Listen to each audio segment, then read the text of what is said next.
ये episode start होता है। कोई बोलता है कि है प्लेसमेंट, तुम कहाँ जा रहे हो? ये स्टूडेंट काउंसिल की रूम है। हे वेट, तुम कहाँ जा रहे हो? देखते हैं जेरेमी को, जो कि अपने सामने देखते हैं रूट को। रूट आता है पीछे से। वो लड़की बोलते है कि प्रेसिडेंट काउंसिल, ये आदमी मेरी बात नहीं सुन रहा। जेरेमी बोलता है कि हाँ चिंता मत करो, वो मेरा गेस्ट है, ठीक है अब तुम जाओ। तभी रूट जेरेमी पास जाता है। जेरेमी बोलता है कि रूट बहुत टाइम बाद मिले हो। वेल तुम मेरे एक्सपेक्टेशन से बहुत लेट से आए हो। वेल बैठो चेयर के ऊपर। तभी रूट उस चेयर को ही एक लत मार के उड़ा देता है और उसे बेडस से बोलता है कि है बकवास करना बंद करो और तुम्हारे माइंड में क्या चल रहा है। जेरेमी बोलता है कि ओह तुमने क्या किया, वो स्टूडेंट काउंसिल की प्रॉपर्टी है। रूट बोलता है कि ये सब बकवास करना बंद करो और तुम मुझे ये बताओ कि उस ब्रेट नाम के लड़के को तुमने मुझे कर्ज देने को क्यों कहा। जेरेमी बोलता है रूट से, तुम किस बारे में बात कर रहे हो? लगता है कि तुम्हें किसी प्रकार का गलत फैमिली हो गई है। मैं ये कैसे कर सकता हूँ? वेल ये सच है कि मैंने उस ब्रेट नाम के लड़के से थोड़ा सा शिकायत किया, लेकिन ये सच है कि तुमने उस दिन मुझसे हार्श तरीके से बात किया था। रूट बोलता है तो क्या क्या तुम चाहते हो कि मैं तुमसे माफी मांगूं?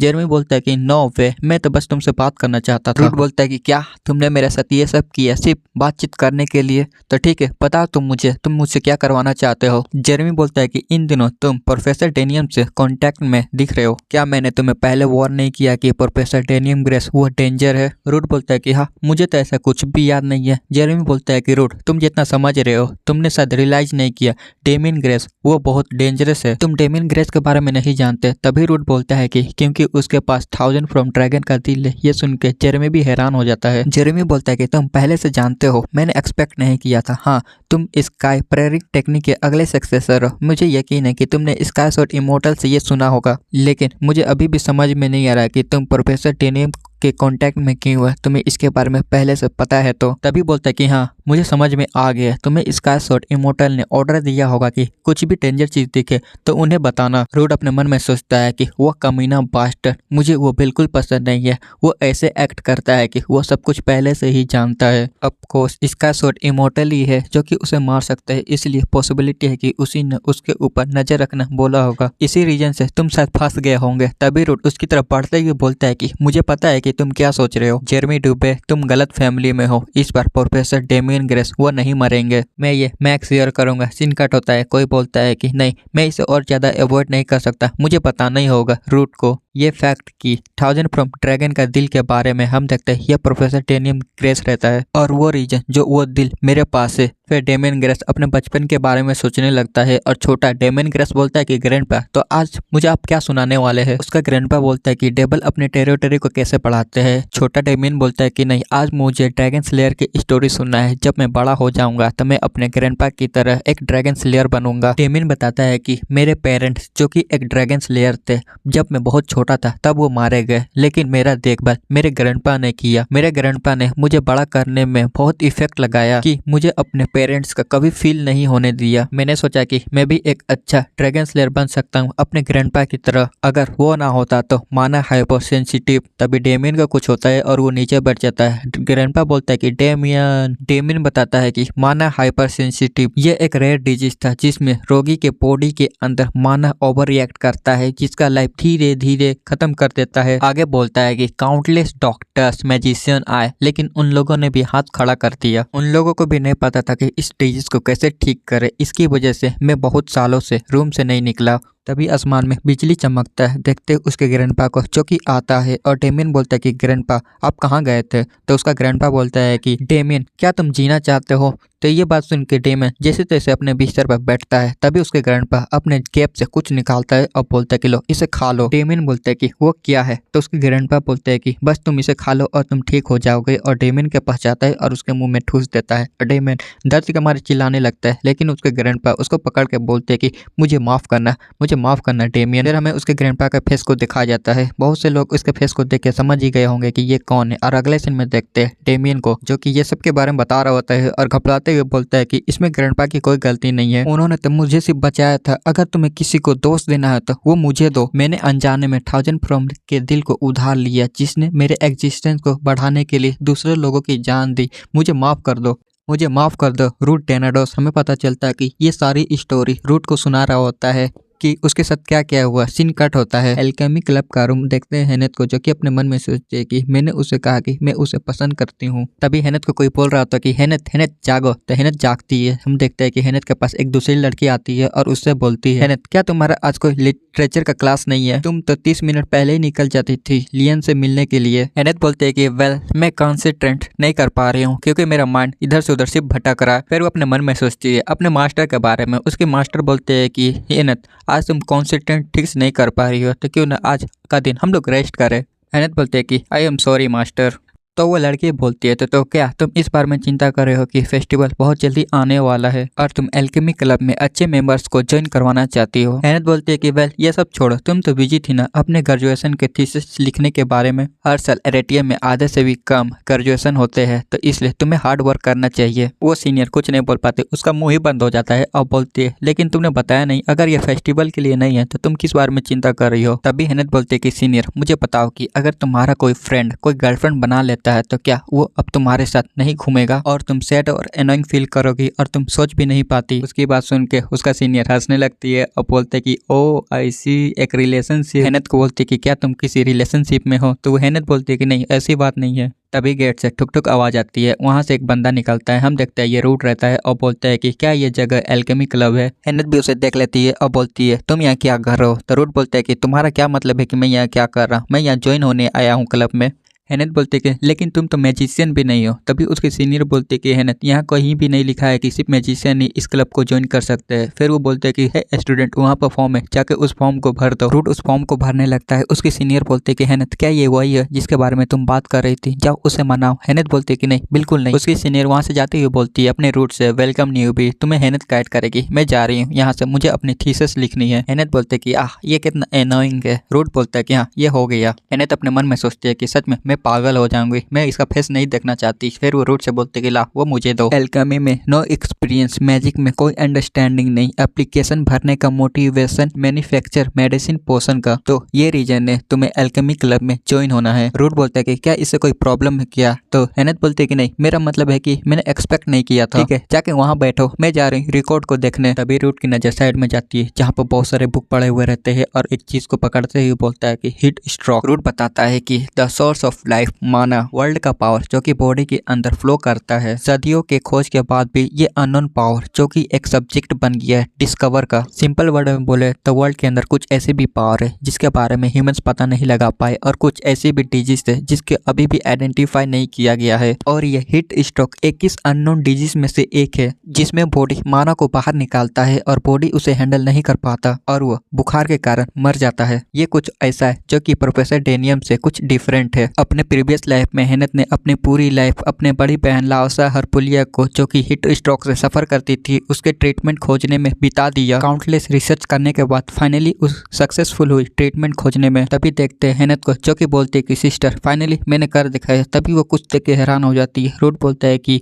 हेनेथ उस टाइम बहुत लेट हो चुकी थी। लाओसा के फिनल के 4 महीने बाद देखते लियन को। वो बोलते कि रूट तुम देखते। रूट वहाँ पर आता है और बोलता है कि क्या वो अभी भी वैसे ही है? वो बोलते कि हाँ वो अभी भी ऐसे ही है, ना खाती है ना सोती है, सिर्फ रोते रहती है। ब्लैक्स बोलता है कि यह फैमिली के एक मेंबर को खोने का दुख है लेकिन मिड समर फ्लेम का गिल्ड का सीट अभी भी खाली है, इसके कारण वहाँ पर बहुत से प्रॉब्लम हो रहा है। तभी रूट वहाँ पर जाने लगता है। पीछे से ब्लैक रोकते हुए बोलते कि रूट तुम कहाँ जा रहे हो? रूट उसकी बात नहीं सुनता है, चाहता है गेट को तोड़ देता है और बोलता है कि हेनेथ हरपुलिया। हेनेथ को देखते हैं जो अभी भी रो रही होती है। तभी वो बोलते हैं कि रूट तुम यहाँ क्यों आए हो? रूट बोलता है कि तुम कब तक रोने वाली हो? तुम अपने काम को इग्नोर नहीं कर सकते क्योंकि तुम्हारा बहन मर गया है, लेकिन यह मत भूलो कि तुम एक ड्रैगन स्लेयर हो। हेनेथ बोलती है क्या? तो रूट बोलता है कि तुम मत भूलो कि तुम मिड समर फ्लेम के गिल्ड के अगली गिल्ड लीडर हो और तुम एक ड्रैगन स्लेयर हो। तुम्हें अपने मास्टर फ्लेम एम्प्रेस का बदला भी लेना है, लेकिन तुम ये सब छोड़ छाड़ के यहाँ पर बस रो रही हो। वो गुस्से में बोलती है कि हेनेथ अगली बार दोबारा ऐसा मत बोलना। रूट बोलता है तो क्या तुम अपनी बहन को कंप्लेन करोगी? ये सुन के हेनेथ गुस्से में आके अपने फ्लेम मैजिक का यूज करते हुए उसको दूर फेंक देती है। ब्लैक्स बोलता है कि हाँ मुझे पता था। हेनेथ बोलती है कि रूट से तुम्हें पता है कि तुम मुझसे जीत नहीं सकते, तब तुम मुझसे क्यों फाइट मोड़ रहे हो? रूट बोलता है कि जबकि वो छोटी कमीनी जो कि हमेशा हॉट टेम्पर में रहती थी यो बेवकूफों की तरह रो रही थी, मुझे उसके माइंड को चेक करना था, क्या वो अभी भी वैसे ही है?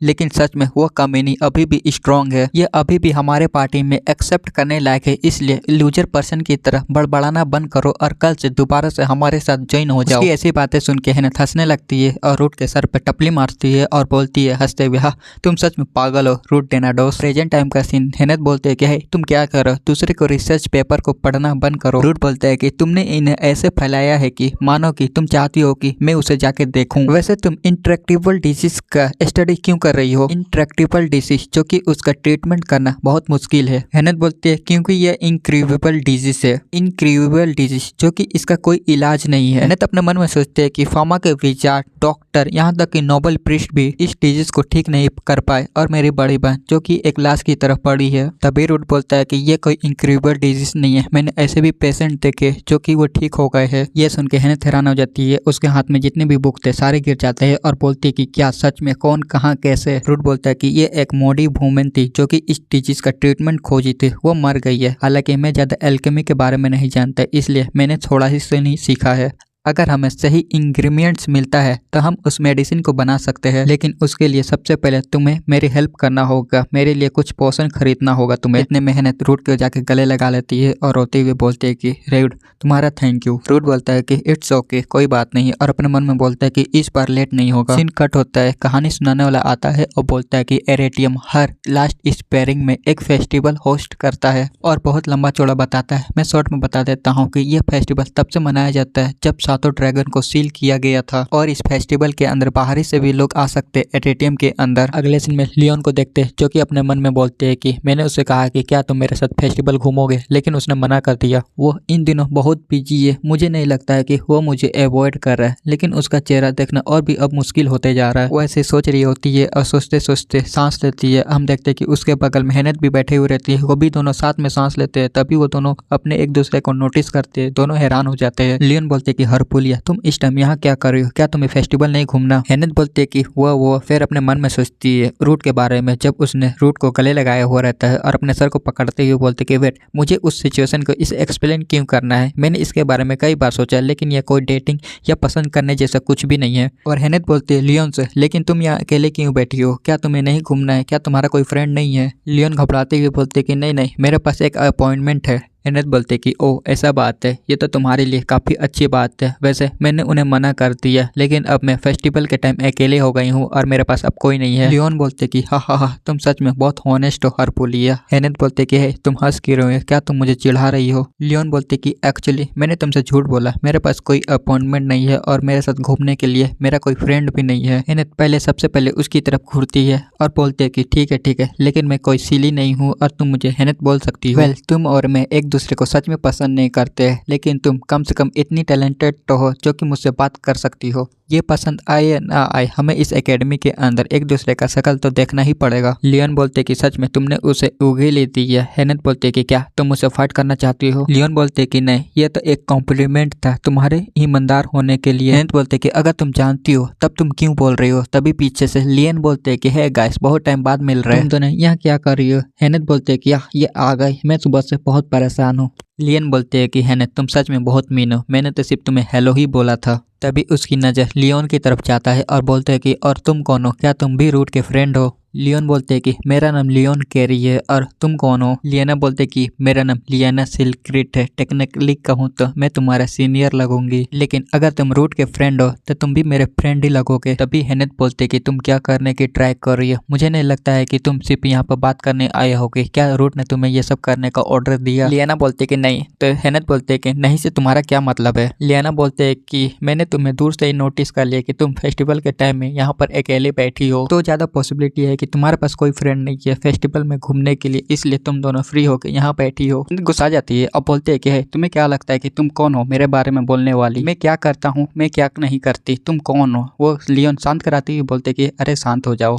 हेनेथ लियोन को भी बोलते कि पहले तुम्हें जागना चाहिए, तुम्हें पता होना चाहिए कि एकेडमी के अंदर पहले ही रूमर्स फैला है कि हम लोग पागलों का ग्रुप है, एक गैंगस्टर फैमिली की एक फकिंग कूल जीनियस, एक मस्कुलर में जो कि अपने सिर्फ मसल्स के बारे में बात करता रहता है, और एक पागल सीनियर। क्या तुम्हें नहीं लगता है कि ये एक अटेंशन पाने वाला ग्रुप है? लियाना बोलते कि हेनेथ लोग हमें देख रहे, तुम अपनी आवाज थोड़ी कम करो। लियान अपने मन में सोचते है कि मेरा फैमिली कोई गैंगस्टर नहीं है। हेनेथ गुस्से से बोलते कि जिसको देखना है देखने दो। तभी उन्हें आवाज आती है कि तुम सब यहाँ पे क्या कर रहे हो? वो लोग उसकी बात सुनते हैं, साइड में पलट के देखते हैं, हम देखते हैं कि ये रहता है अपना ब्लैक्स। वो बोलता है गाइस तुम लोग बहुत हल्ला कर रहे हो, दूसरे के अटेंशन तुम अपनी ओर कर रहे हो, हेनेत तुम्हें थोड़ा शांत हो जाना चाहिए। आसपास देखो सभी लोग तुम्हें ही सिर्फ देख रहे हैं। हेनेत बोलते हैं कि भाड़ में जाओ, और वैसे तुमने इस तरह के आउटफिट को क्यों पहना है। तभी ब्लैक्स के पीछे से एक बंदा निकलता है और बोलता है कि तुम क्या बोल रही हो, उसका बॉडी इसमें परफेक्ट है। लियोन बोलते हैं कि अब ये कौन है, तो वो बंदा लियोन के पास जाता है और सच में मैं भी इसका नाम भूल गया। वो बंदा लियोन के पास जाते हुए बोलता है कि यहाँ आने से पहले 6 लोगों ने हमारे साथ फोटो खिंचवाया और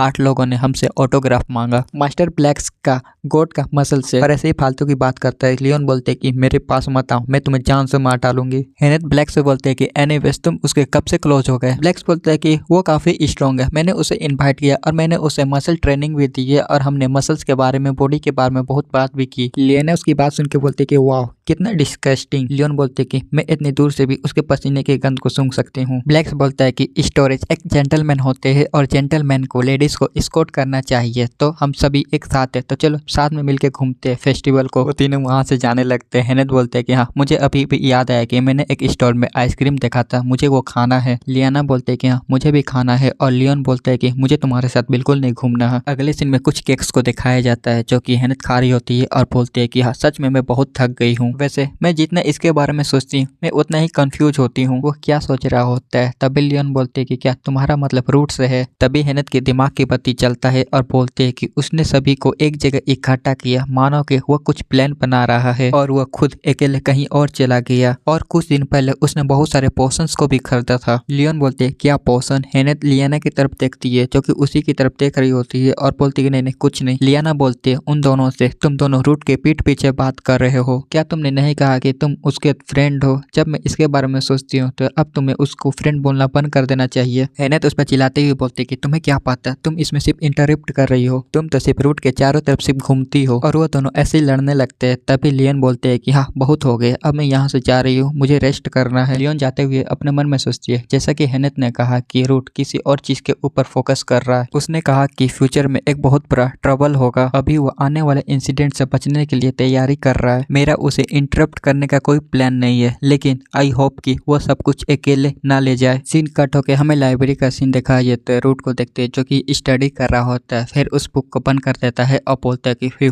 फाइनली ये खत्म हुआ। स्पिरिट किंग बोलता है कि लेकिन इसमें बहुत ज्यादा टाइम लग गया। रूट बोलता है कि चुप हो जा, कौन जानता था कि मैं इसे स्टडी करूंगा। स्पिरिट किंग बोलता है कि मैं विश्वास नहीं कर सकता कि एक ह्यूमन के एक नॉलेज पाने के लिए इतना टाइम लगता है। तभी रूट बोलता है कि एक लो ह्यूमन के इंटेलिजेंसी एक स्पिरिट किंग के साथ कभी कंपेयर नहीं हो सकता। स्पिरिट किंग बोलता है कि हाँ और वैसे तुम जानते हो कि तुम ह्यूमन हो, लेकिन फिर भी तुम फिजिकली कंडीशन अपना नहीं जानते। रूट अपना सर मोड़ लेता है और बोलता है कि तुम किस बारे में बात कर रहे हो। स्पिरिट किंग बोलता है कि मैं बात कर रहा हूँ तुम्हारे बिग बॉडी जो कि ह्यूमन का है। इससे कोई फर्क नहीं पड़ता है कि तुम अपने फिजिकली एबिलिटी कितना बढ़ाते हो, लेकिन तुम्हारा बॉडी का ड्यूरेबिलिटी एक लिमिट तक ही होता है। तुम अपने प्रीवियस लाइफ के टेक्निक का यूज इस बॉडी के अंदर अभी तो नहीं कर सकते। रूट बोलता है कि मुझे पता है अगर मैं करता भी हूँ तो मैं क्रिपल हो जाऊंगा, लेकिन मैं इस वर्ल्ड के अंदर जितने भी ड्रैगन है उसे मारने के लिए कुछ भी करूंगा जहाँ पर मेरा भाई एग्जिस्ट नहीं करता। ये बोल के वहाँ से जाने लगता है। पीछे से स्पिरिट किंग बोलता है रूट बोलता है कि अभी मेरे पास कुछ है जो कि मुझे करना है। अगले सीन में गेट को देखते हैं, गेट खुलता है और देखते हैं डायरेक्टर को, बोलते हैं कि रूट तुम देखते हैं। रूट वहाँ पर आता है। रूट डायरेक्टर के बारे में बताता है, जर्नल डी ग्रेस, इसका निकनेम है स्लॉटर और ये एक हीरो है जिसने बहुत सारे ड्रैगन के सर को काटा है और स्काई ड्रैगन के फाइट के अगेंस्ट ये वापस लौटा था। बाद में उस वॉर के अंदर चोट मिलने के कारण उसने रिटायरमेंट ले ली। इसके अचीवमेंट को देखने के बाद टीम के लिए इसको प्रोफेसर सिलेक्ट किया गया। ये एक ड्रैगन स्लेयर है जो कि दूसरों की नजर में रिस्पेक्ट के लायक है। लेकिन डायरेक्टर बोलता है कि रूट तुम यहाँ क्या लेके आए हो। रूट अपने मन में सोचता है कि ये वही ओल्ड मैन है जिसने 1000 फ्रॉम ड्रैगन को दिल को चुराया था। रूट उसके पास जाते हुए बोलता है कि मैं तो आपको सिर्फ देखने के लिए आया था, आप कैसे हो, सॉरी आपको डिस्टर्ब करने के लिए। डायरेक्टर बोलता है कि अरे कोई ना, तुम तो हमारे गेस्ट हो, तुम यहाँ पर कभी भी आ सकते हो। तो क्या तुमने फेस्टिवल का एंजॉय किया। रूट बोलता है कि नहीं, मुझे बहुत काम था इसलिए मैं अभी भी काम कर रहा हूँ। डायरेक्टर बोलता है कि रूट तुम ऐसा नहीं कर सकते, क्या तुम अभी भी यंग नहीं हो। एक ड्रैगन स्लेयर को ज्यादा बर्डन अपने ऊपर नहीं लेना चाहिए, कुछ टाइम निकाल के थोड़े एंजॉयमेंट भी करना चाहिए। रूट बोलता है कि हाँ यंग, मैं कोई स्टूपिड नहीं हूँ जो कि इस अनग्रेट सिचुएशन में यंगो वाली बात करूँ। डायरेक्टर बोलता है कि क्या यह सच में अनग्रेट सिचुएशन है। रूट बोलता है कि रिसेंटली मैंने प्रोफेसर डेनियम से बहुत सारी बात की है और बहुत सारी चीजें सीखा। एक्सप्लेनेशन के लिए जैसे एकेडमिक का प्रिंसिपल प्रोफेसर डेनियम का मार्शल ग्रैंड मास्टर है। डायरेक्टर हैरान हो जाता है, मैं तो इसे भी डायरेक्टर ही बोलूंगा, और बोलता है कि क्या उसने इसे खुद ही बताया। रूट बोलता है कि यहाँ उसने मुझे और भी बहुत सारी बातें बताई, जैसे एक्सप्लेनेशन के लिए उसकी पुरानी बीमारी और उसके कॉन्सिनेंट, और ये भी कि उसके पास एक कैसे अनोखा दिल आया।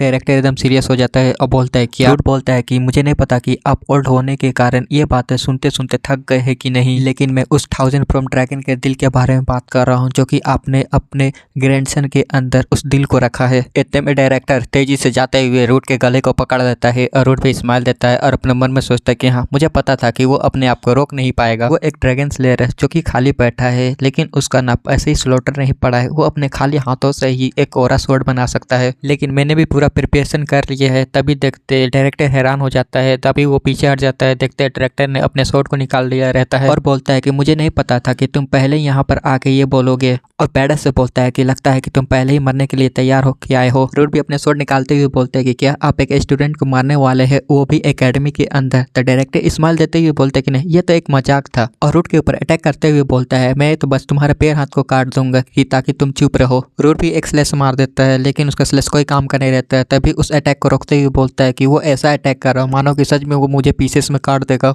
वो लोग फाइट करते करते एकेडमी के बाहर आ जाते हैं। रूट बोलता है कि low level wind spirit magic, और रूट हवा में उड़ने लगता है। और रूट अपने मुंह में कुछ तोड़ते हुए बोलता है कि अगर मैंने उसे डॉज नहीं किया होता तो मैं तो कटिए जाता। सच में हमारे बीच लेवल का डिफरेंट बहुत बड़ा है, उससे हेड ऑन फाइट करना थोड़ा मुश्किल है। डायरेक्टर बोलता है कि ओ पोसन, लगता है कि तुम पूरा तैयार होके आए हो। रूट बोलता है कि मैं तो तुम्हें यहाँ यह बताने आया था कि मैं तुम्हारे ग्रैंडसन से उस दिल को निकाल लूंगा, इसलिए मुझे तो इतना तैयारी करना ही पड़ा। और अपने मन में सोचता है कि और वैसे भी मैं नहीं हूँ जो कि तुम्हारे साथ फाइट करेगा। वो डायरेक्टर बोलते हैं क्या इन्फॉर्म, और एक अटैक बनाते हुए रूट के ऊपर अटैक कर देता है। लेकिन उतने में बीच में कोई आता है और उसके अटैक को दूर भेज देता है। हम देखते हैं ये रहता है sword immortal, sorry sky sword immortal. और वो बोलता है कि सच में मुझे कहना होगा कि मेरा ग्रैंड डिसाइबल वो कमीना है। थोड़ी देर पहले का सीन देखते हैं स्काई स्वॉर्ड इमोर्टल को जो कि दूर बैठा हुआ रहता है। तभी रूट उसको मन में बोलता है कि यही मेरा प्लान है, उसको प्लान के बारे में बता देता है। स्काई स्वॉर्ड इमोर्टल बोलता है तुम सच में उदार हो, वो आदमी कुछ भी नहीं है, बस 1000 फ्रॉम ड्रैगन का वेसल है, क्या इतना इनफ नहीं है उसे मारने के लिए। रूट बोलता है कि मैं 1000 फ्रॉम ड्रैगन को मारना चाहता हूँ, लेकिन प्रोफेसर डेनियन को नहीं। और ये लोग और भी कुछ बातें करते हैं और उसकी बातें सुन के स्काई स्वॉर्ड इमोर्टल हंसने लगता है। प्रेजेंट टाइम का सीन, और स्काई स्वॉर्ड इमोर्टल बोलता है कि बहुत टाइम बाद मिले कमीने। डायरेक्टर बोलता है तो ये तुम थे, तुम कुछ टाइम तक सस्पिशियस लग रहे थे, मैं विश्वास नहीं कर सकता कि तुमने एकेडमी के अंदर सर्विलेंस नेटवर्क को प्लांट किया। स्काई स्वॉर्ड इमोर्टल बोलता है कि हाँ तुम सही कह रहे हो, और वैसे भी उस बच्चे के पास एक प्लान है, क्या तुम जानते हो अगर तुम ऐसा करते हो तो तुम्हारा ग्रैंडसन बच सकता है। डायरेक्टर बोलता है कि बकवास करना बंद करो, अगर तुम उस दिल को खत्म कर देते हो तो डेमियन वो भयानक दर्द के साथ धीरे धीरे मर जाएगा। जिस दिन मैंने उस दिल को लिया था तुमने कहा था कि डेमियन अगर वो सर्वाइव कर लेता है तो मैं अपने आप को मार डालूंगा, लेकिन डेमियन अभी तक उसे कुछ नहीं हुआ, तो क्या अब तुम अपने बातों से पीछे मोड़ रहे हो। देखो यहाँ नहीं पता कि ये रूट को बोलता है कि उस स्काई स्वॉर्ड इमोर्टल को बोलता है, लेकिन रूट उसको बोलता है डायरेक्टर को। रूट बोलता है कि मैं उसे मारूंगा नहीं, मैं तो बस उसके दिल को निकालूंगा। ये सुनते ही डायरेक्टर रूट के ऊपर अटैक कर देता है। पीछे से स्काई स्वॉर्ड इमोर्टल रूट को पकड़ता है और रूट से बोलता है कि तुम चीजों को और भी बदतर बना रहे हो। रूट बोलता है मैं तो बस अपना प्लान बता रहा था। स्काई स्वॉर्ड इमोर्टल बोलता है कि मैंने एक पागल को ले लिया है अपने सक्सेसर के रूप में। रूट बोलता है तो क्या आप पीछे हटेंगे, लेकिन आप ऐसा नहीं कर सकते। तो वो उसके आगे आते हुए बोलता है कि ठीक है जाओ तुम 1000 फ्रॉम ड्रैगन को दिल वाले को खोजो। रूट बोलता है कि बस आप उसके साथ टाइम पास कर रहे हो, मारना मत उसे। डायरेक्टर उसके ऊपर अटैक करते हुए बोलता है कि नहीं तुम यहाँ से नहीं जा सकते। उसकी ये बात सुन के वो हंसने लगता है इमोर्टल स्वॉर्ड, और बोलता है कि बच्चों जैसे बातें करना बंद करो। फिर वो अपने विंग्स का यूज करने लगता है और उसके ऊपर एक स्लैश मार देता है डायरेक्टर के ऊपर। डायरेक्टर उसके अटैक को रोक लेता है। तभी स्काई स्वॉर्ड इमोर्टल अपना दूसरा अटैक बनाता है और उसके ऊपर अटैक कर देता है, पावरफुल अटैक, लेकिन डायरेक्टर उसको भी अपने स्वॉर्ड के साथ उस अटैक को रोक लेता है। रूट बोलता है कि सब कुछ मेरे एक्सपेक्टेशन जैसा चल रहा है, इस बार 1000 फ्रॉम ड्रैगन वो वापस नहीं आएगा। तभी रूट हैरान हो जाता है और बोलता है कि नो बे ऐसा नहीं हो सकता। फिर वो आसमान में देखने लगता है। यहाँ से कट होकर देखते दूसरे लोगों को और देखते प्रोफेसर डेनियम को जो कि उसकी हालत खराब थी। वो एक जगह आके ब्लैक ब्लड की वॉमिटिंग कर देता है और वो बोलता है कि नहीं ऐसा नहीं हो सकता, ऐसा लगता है कि मेरा दिमाग फटने वाला है, हेल्दी रहना और भी मुश्किल हो गया है। मैंने रूट को सब कुछ बता दिया लेकिन फिर भी यह दर्द कम नहीं हो रहा। मुझे लगता है कि जब तक मेरा दर्द कम नहीं हो जाता मुझे दूसरों से दूर रहना चाहिए। तभी पीछे से कोई बोलता है कि कितना डिस्कस्टिंग। हैरान हो जाता है प्रोफेसर। हम देखते हैं ये रहता है अपना जेरमी डुबे। वो बोलता है कि तुम सच में डिस्कस्टिंग पर्सन हो जो कि जानवरों की तरह गलियों में रहता है। उसकी तरफ पढ़ने लगता है और बोलता है कि डेमियन ग्रेस, क्या तुमने अभी भी रियलाइज नहीं किया? जैसा कि मैंने तुम्हें पहले कहा था कि सैड होने से अच्छा। उतने में डेमियन ग्रेस उसके गले को पकड़ लेता है जेरमी को। जेरमी खांसने लगता है। जेरमी बोलता है कि उससे अच्छा मर जाना बेटर होगा। 1000 फ्रॉम ड्रैगन की एक वेसल हो थी। प्रोफेसर बोलता है कि नहीं, मैं एक मॉन्स्टर नहीं हूँ। जेरमी बोलता है कि हा हा हा, देखो अपने आप को, अपने फेस को। क्या सच में तुम इस वर्ल्ड के अंदर इविल बन के रहना चाहते हो? डेमियन अपने ब्लड के अंदर अपने फेस को देखता है। उसके बाद डेमियन उसके गले को छोड़ देता है। जेरमी बोलता है कि अगर तुम थक गए हो तो मैं तुम्हारी मदद करूंगा, ऐसे ही रहो। फिर एक नाइफ निकाल के उसके ऊपर अटैक कर देता है और बोलता है कि हाँ, तुमने सही चॉइस किया। डेमियन भी अपने मन में सोचता है कि हाँ, एक मॉन्स्टर बनने से अच्छा बेटर होगा कि मर जाना। तभी उसे अपने ग्रैंडपा की याद आने लगता है। उसके ग्रैंडपा बोलते हैं कि डेमियन, क्या तुम सच में जीना चाहते हो? फिर उसके बाद उसको रूट की बात भी याद आने लगती है। रूट बोलता है कि अगर तुम्हें सच में मेरे लिए सॉरी फील हो रहा है तो बस मेरे लिए इतना करना कि तुम मरना मत। डेमियन को देखते जो कि अपने हाथ में उसके नाइफ को ब्लॉक कर लेता है और तभी उसके सींग निकल जाता है डेमियन के बॉडी के अंदर से सिर्फ एनर्जी निकलने लगता है। जेरमी बोलता है कि वो कमीना मॉन्स्टर, उसका एनर्जी इतना ज्यादा रहता है, उसका एनर्जी आसमान में जाने लगता है। देखते हैं रूट को जो कि आसमान में लाल चांद देख रहा होता है। स्पिरिट किंग बोलता है कि बहुत बुरा होगा। रूट बोलता है कि लाल मून, वो कमीना वापस आ रहा। सीन कट होता है। देखते लियोन को। लियोन अपने मन में सोचती है ये अजीब सा फीलिंग किया है। अभी वहाँ पर ब्लैक रेन होने लगती है। एक लड़की बोलती है कि ये अचानक से बारिश कैसे होने लगी? एक लड़का बोलता है लेकिन ये बारिश का कलर के साथ क्या है? लियोन बोलती है कि नहीं, ये रेनड्रॉप नहीं है, ये किसी का रिलीज किया गया माना का टुकड़ा है। लगता है कि सच में कुछ बुरा होने वाला है। आसमान की ओर देखती है एक काले से डॉट को। फिर वो अपने साइड में देखती है कुछ सॉर्ड को। एक लड़का बोलता है कि बारिश रुक गया। दूसरा बोलता है कि आसमान पूरा काला काला है। उसके पास एक लड़की रहती है, बोलती है डैड। फिर वो अपने बगल में देखती है जो कि कुछ शैडो जैसे आने लगता है। तभी उस शैडो के अंदर से निकलते भेड़िए या कुत्ते जो भी हो। फिलहाल अभी इसको हम लोग मॉन्स्टर बोलेंगे। तो सारे मॉन्स्टर गुराने लगते हैं और एक मॉन्स्टर उन दोनों के ऊपर अटैक कर देता है। दोनों अपने आप को पकड़ लेते हैं। तभी बीच में लियोन आते हुए उस मॉन्स्टर को काट देती है और उन दोनों से बोलते हैं कि अगर तुम जिंदा रहना चाहते हो तो यहाँ से भागो जितना दूर हो सके। सारे मॉन्स्टर इधर से उधर अटैक कर देते हैं। तभी एक लड़का डर जाता है उनको देखते हुए और डर के मारे उसकी इतनी फट जाती है वहीं पर गिर जाता है। तभी लियोन उसके आती है बीच में और बोलती है कि खड़े हो और यहाँ से भागो। अगर तुम एरेटियम के अभी भी एक स्टूडेंट हो, फाइट करो और सिटीजन को बचाओ। अगर तुम ऐसा नहीं कर सकते हो तो यहाँ से तुम भी भाग जाओ। लियोन की इतनी मोटिवेटेड बातें सुन के वो लोग भी फाइट करने के लिए रेडी हो जाते हैं और अपने अपने वेपन्स उठा लेते हैं और वो लोग सिटीजन्स को और एथी मॉन्स्टर को मिल के मारने लगते हैं। आई मीन सिटीजन को निकालने लगते हैं और मॉन्स्टर को मारने लगते हैं। वो देखते हैं डॉग मारते नहीं है। फिर से दोबारा खड़ा होने लगते हैं। लियोन अपने मन में सोचती है कि वो डॉग मार नहीं रहे, अपने आप को रिजनरेट कर रहे हैं। तो इस केस में फिर वो एक पावरफुल अटैक बनाने लगती है और सभी से बोलती है कि मेरे रास्ते से हट जाओ और एक पावरफुल अटैक उनकी तरफ छोड़ देता है। वो अटैक इतना पावरफुल था जितने भी मॉन्स्टर थे सभी खत्म हो जाते हैं। एक लड़का हैरान होते हुए बोलता है क्या हुआ, हाइपर शॉट एवरा थी? एक दूसरी लड़की बोलती है कि सारे मॉन्स्टर मारे गए, अब ये लोग अपने आप को रिजनरेट नहीं कर पाएंगे। यहाँ तक कि एक ट्रोल भी इतना रिजनरेट नहीं कर पाता अपने आप को। क्या ये कोई डीमन है? लियोन सोचती कि नहीं, ये कोई डीमन का काम नहीं हो सकता। वो माना का टुकड़ा किसी रियमेट जैसे फील करवाता है। और ये ब्लैक रेन जो कि अपने बार बार पैटर्न को बदलते रहता है। नहीं, ये नहीं हो सकता, ये तो 1000 फ्रॉम ड्रैगन है। मुझे जल्दी रूट के पास जाना होगा। और वो सभी से बोलते हैं कि सभी सिटीजन को सेफ जगह लेके जाओ और कोई भी मॉन्स्टर आता है तो उन्हें मार डालना। तभी एक लड़की बोलती है कि लियोन ध्यान से देखते एक अटैक जो कि लियोन की तरफ बढ़ रहा होता है, बट लियोन उसे देख लेती है और उस अटैक से डॉज कर लेती है। देखते उस अटैक को जो कि धीरे धीरे एक पेड़ का रूप लेने लगता है और वो एक ह्यूमन के शेप में आ जाता है और वो लियोन की तरफ बढ़ने लगता है। लियोन बोलती है कि क्या सच में सीरियसली? और तेजी से जाती है उसके ऊपर अटैक करते हुए बोलते है कि हट जा मेरे रास्ते से, मैं बहुत बिजी हूँ। और अगले सीन में देखते जितने भी ब्लैक एनर्जी था वो सारे एक गोले के अंदर जाने लगता है। रूट उसे देखते हुए बोलता है कि फ्यूचर फिर से बदलने वाला है। डायरेक्टर भी ऊपर की ओर देखता है। तभी वो स्काई स्वॉर्ड इमॉर्टल बोलता है कि ऐसा लगता है कि उसको किसी ने उकसाया है। रूट बोलता है कि हाँ, मैं गेस कर सकता हूँ कि ये कौन होगा। इमॉर्टल स्वॉर्ड बोलता है तो क्या सच में अब तुम मुझसे मारने वाले हो? तो रूट बोलते हैं कि नहीं, हम अभी प्लान के अकॉर्डिंग ही चलेंगे।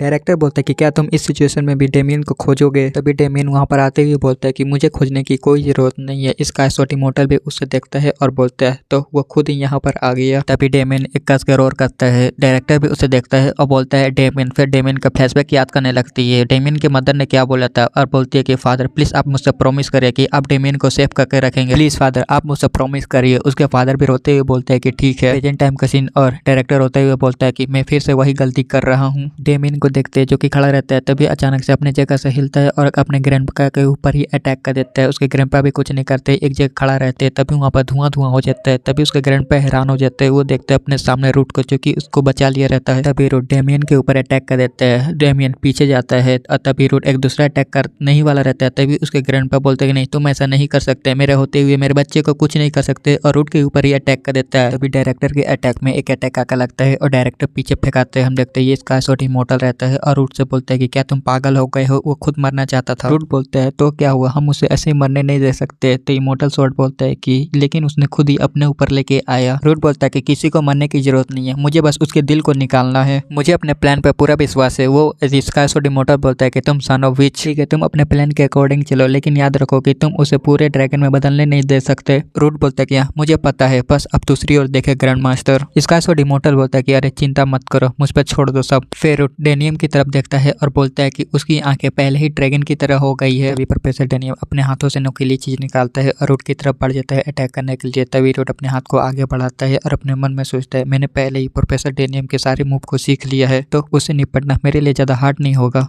रूट उसके अटैक को अपने शॉट के हैंडल से ही रोक लेता है, फिर उसके ऊपर एक स्लैश मार देता है, बट उस स्लैश से उसको कुछ नहीं होता है, वो हंसने लगता है। रूट की शॉट टूट जाती है तो वो अपने शॉट को ही फेंक देता है, फिर वो अपने एक्स निकालता है और डेनियन के ऊपर अपने एक्स के साथ अटैक कर देता है। लेकिन देखते हैं डेमियन अपने पंखों के साथ उसके अटैक को डिफ्लेक्ट कर देता है, लेकिन रूट उसके ऊपर दोबारा से अटैक करता है, लेकिन डेमियन उसको दोबारा से ब्लॉक कर लेता है और उसकी वजह से उसकी एक्स टूट जाता है रूट की। तभी अचानक से रूट अपने पंजों के साथ प्रोफेसर डेनियन के टुड्डी के ऊपर मारता है और उससे बोलता है कि तुम अभी भी कच्चे हो, तुम अभी इनकम्प्लीट हो वेसल के। तभी दोबारा से रूट उसके फेस के ऊपर एक पंच मारता है, उसका फेस का स्किन निकल जाता है और रूट बोलता है कि वन फिश, और एक पावरफुल पंच उसके पेट में मार देता है और बोलता है कि तुम्हें क्या लगता है कि तुम अपने स्किल से इसे रोक सकते हो। उसे इतना जोर से लगता है कि उसके मुंह से ही ब्लड निकल जाता है। तभी रूट एक पावरफुल एक और पंच बनाता है, तभी वो डेमियन अपने पावर को रिलीज करता है, रूट पीछे हट जाता है। डेमियन अपने हाथों में से फिर नुकीली चीज निकालता है और रूट के ऊपर अटैक कर देता है। रूट अपने हाथ को आगे की ओर लाता है और अपने मन में सोचता है कि वो फाइट करने से अवॉइड कर रहा है। डेमियन के अटैक के कारण रूट पीछे खसकता है और रूट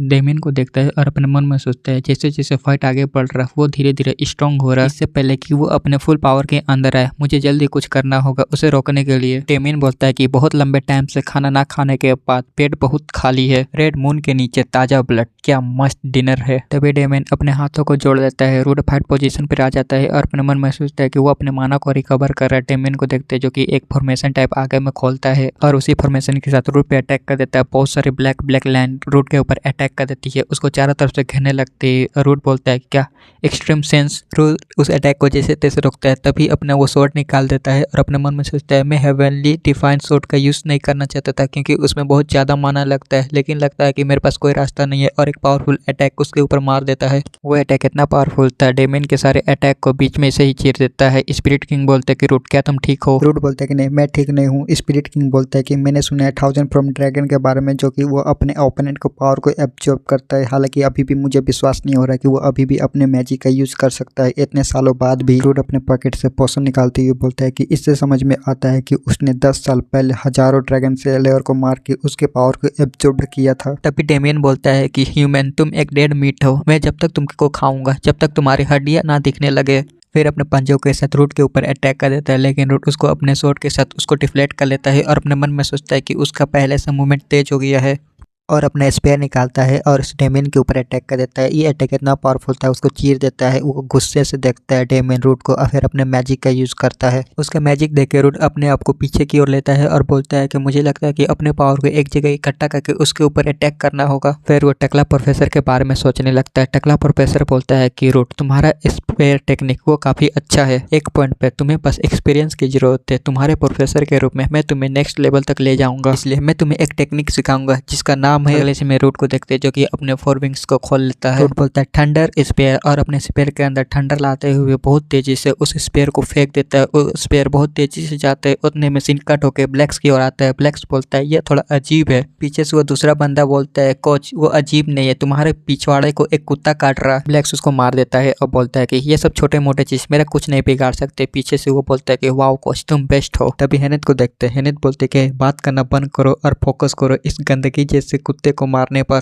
अगर ये एकेडमी के अंदर घुस जाते हैं ये और भी बुरा होगा। तभी लियाना को देखते लियाना बोलती है, लियोन ये कोई गंदगी नहीं है, ये सच में कुत्ते ही है। तो उस पर चिल्लाते हुए बोलते कि हाँ मुझे पता है, इसलिए मुझे परेशान करना बंद करो। मैं इन्हें जितनी बार मारती हूँ ये लोग उतनी बार रिजनरेट हो जाते हैं। लियाना बोलते कि अगर ये इतना ही परेशान करने वाला है तो वो आगे बढ़ने लगते है। पीछे से हेनत बोलते कि तुम क्या कर रही हो, क्या तुम पागल हो गई हो? तभी सारे मॉन्स्टर लियाना के ऊपर अटैक कर देते हैं। पीछे से हेनत बोलते कि सीनियर। तभी लियाना अपने आइस स्पिरिट किंग का मैजिक का यूज करती है और सभी को जमा देती है। हेनत हैरान हो जाती है। लियाना बोलते है कि मैंने अपना काम कर दिया, अब तुम अपना काम करो और सबको मार डालो। हेनत उस पर चिल्लाते हुए बोलते है कि अगर तुमने ऐसा किया तो तुमने सबको मार ही क्यों नहीं दिया? तो वो बोलते है कि मेरा माना खत्म हो गया था। तो हेनत बोलते है कि तुम स्टूपिड। तो लियाना बोलते है कि मैं कुछ नहीं कर सकती। हेनत आगे बढ़ते हुए बोलती कि क्या सीरियसली? और अपने मन में सोचते कि मैं सिर्फ एक थर्ड सर्कल की मैजिशियन हूँ, ऐसा नहीं है कि मैं इसे ना कर पाऊँ। अगर मैं एक सर्कल के ऊपर अपने मैजिक स्पेल के ऊपर जोड़ूं और अपने मैजिक स्पेल को बोलने लगती है और अपने आसपास बहुत सारे फायरबॉल को बनाती है और सारे फायरबॉल उन सारे मॉन्स्टर के ऊपर अटैक कर देती है और वहाँ पर एक बहुत बड़ा ब्लास्ट होता है। हेनत भी पीछे फेंकाती है और बोलती है कि डैम इट, ये ओवरलोड हो गया। ये ना बोलते कि तुमने अपना सब कुछ लगा दिया लेकिन फिर भी उनमें से कुछ बचे हुए हैं। हेनत भी उससे गुस्सा करते हुए बोलती है क्योंकि वो आधे नहीं जमे हुए थे। तभी ब्लैक्स को देखते हैं। ब्लैक्स जो कि एक मॉन्स्टर अटैक कर रहा होता है बीच में आता है, उससे दूर पंच मार के भगा देता है और बोलता है कि तुम दोनों को अपने मानव को सेव करना चाहिए। हेनत ब्लैक से बोलती है तुम्हारा क्या मतलब है, तुम तो कुछ भी नहीं कर रहे थे। वो दूसरा बंदा बोलता है कि तुम क्या बोल रही हो, कोच तुम पे नजर रख रहे थे ताकि तुम सही से अपना मैजिक स्पेल बोल पाओ, ताकि मॉन्स्टर तुम पे अटैक ना कर पाए। और तभी बोलता है कि कोच तुम रेस्ट करो, आगे मुझ पर छोड़ दो, आगे मैं देख लूंगा। तभी एक पावरफुल अटैक उस बंदे को आकर लगता है और वो दूर जाकर फेंकाता है। ब्लैक्स भी हैरान हो जाता है, अपने मन में सोचता है कि मैं उस मूवमेंट को नोटिस नहीं कर पाया। ब्लैक्स अपने सामने देखता है और अपने मन में बोलता है कि एक रिजनरेशन स्किल और अनग्रेटफुल पावर मूवमेंट।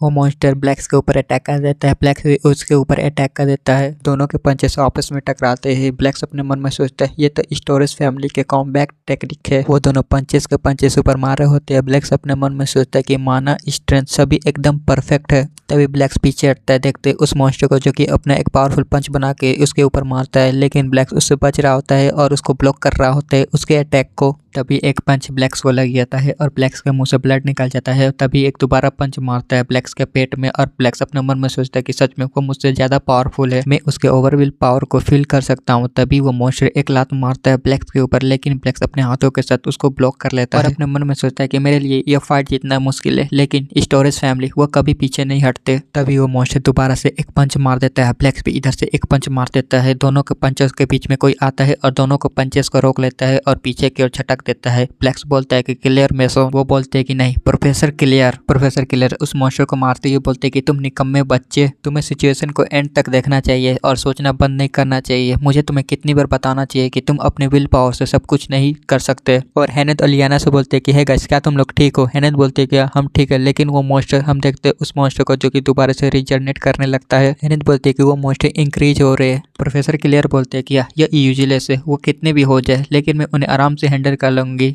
तभी उसके सामने से एक अटैक आके निकलता है। हम देखते हैं प्रोफेसर डेनियम को। वो बोलता है कि सभी लोग क्या ठीक है? प्रोफेसर क्लियर बोलती है प्रोफेसर डेनियम से है तुम ये क्या कर रहे हो? मैं उन्हें देखने वाली थी।